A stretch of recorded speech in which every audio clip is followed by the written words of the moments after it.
I've got this back part exposed here. Well, I have the plate off, the claw.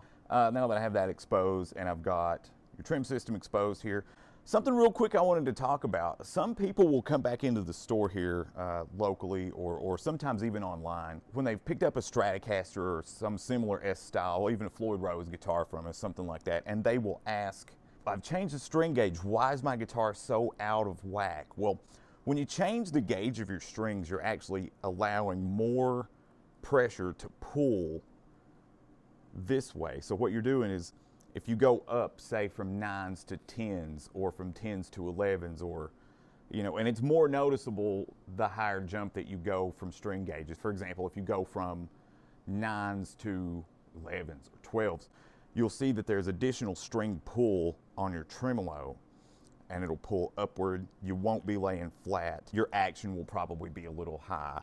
So a way to remedy that and resolve that, if you don't already know, is there is like a claw system back here. And the reason that this exists and these exist here is to balance the tension between the strings and the springs here. So if you have a heavier gauge string that you want to put on, but that balance to even out, you're going to want to just tighten these up here just as much as you need to compensate. We don't really need to do much tightening here because we're just changing from 9s to 9s. You'll just want to tighten these up, and as you tighten these up, you'll have additional spring pull coming from this way to bring your tremolo back down to a level.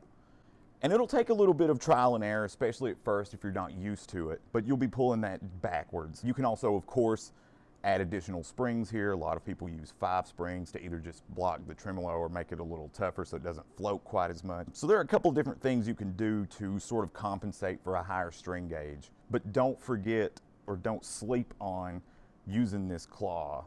That will be your ticket to good action, good playability with a string change, adjusting for a different gauge.